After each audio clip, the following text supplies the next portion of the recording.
This is not a normal show. President Trump's actions and inactions in the wake of Charlottesville are provoking some uncomfortable conversations, mostly off the air, if we're being honest.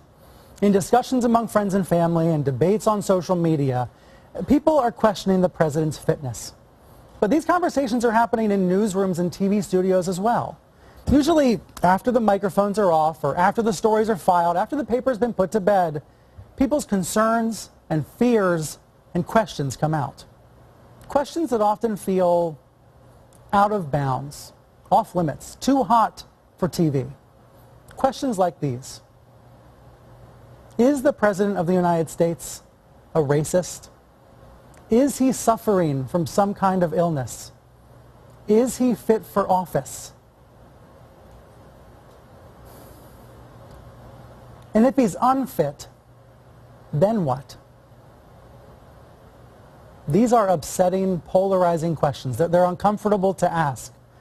But we in the national news media can't pretend like our readers and viewers aren't already asking. They are asking. This is how deep the country's divide has really become. My impression is that since President Trump's inauguration, there's been a lot of tiptoeing going on. His actions have been described as unpresidential, as unhinged, and sometimes even crazy. Now, that word crazy can be interpreted several different ways. It gets said a lot more in private than it gets said on TV. For instance, this next soundbite was never meant to be heard on TV at all. Last month, Republican Senator Susan Collins was overheard on a hot mic saying that Trump's handling of spending was incredibly irresponsible.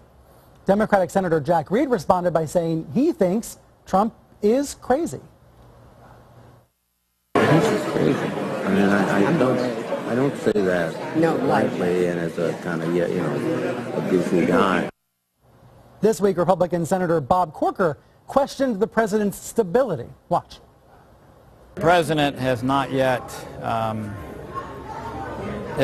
been able to demonstrate the stability nor some of the competence that he needs to demonstrate in order to be successful. Now, some Democrats, not surprisingly, have gone a lot further. California Democrat Zoe Lofgren asked if Trump has early-stage dementia. She said she wants a mental exam conducted. Another California Dem, Jackie Speer, called for Trump's removal under the 25th Amendment. And Al Gore said Trump should resign. We're also hearing this in some liberal corners of the news media and the entertainment world. You saw late-night comics got very serious this week. Jimmy Kimmel made jokes about making Trump a powerless king, but he meant what he said about getting Trump out of office.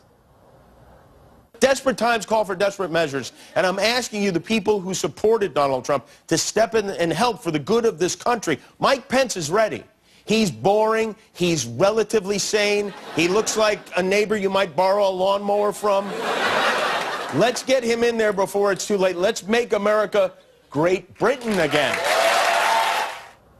Now, if you've picked up your Sunday paper, you've seen that the papers are filled with cries for change. This is the Los Angeles Times, the liberal editorial board there saying, enough is enough. Trump is, quote, a danger to the Constitution, a threat to our democratic institutions. Now, all this brings me back to those questions that are tough to ask out loud on national television. Is the President of the United States suffering from some sort of illness? Is he racist? Is he fit to be commander-in-chief?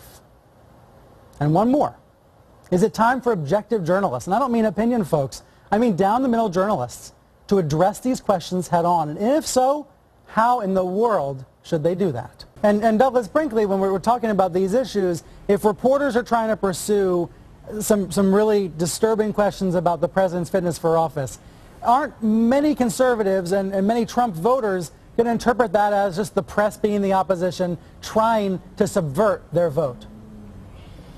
Well, there's no question, particularly the Trump Republicans are going to look at it that way, but Senator Corker is a real leader among Republicans, and it was very brave of him to step out and really talk about the fact that we have an incompetent president, and what does that mean for our country. There are things that can be done right now. I mean, on the medical front, look, we all know he is a neon billboard for, overt narcissism. malignant self-love. We've all known that. And now we're seeing that we're getting the ramifications as a nation of what having a sick man in the White House means. I think the Senate might need to move forward. He is. He's not mentally stable. And we need perhaps the Senate needs to do a censor coming up here. General Kelly is going to have to continue to try to stop him from taking to the mics and dividing our country like he did at Trump Tower. There's got to be some effort to control his tweets. But the government's going to have to run. The White House has to run almost around the president.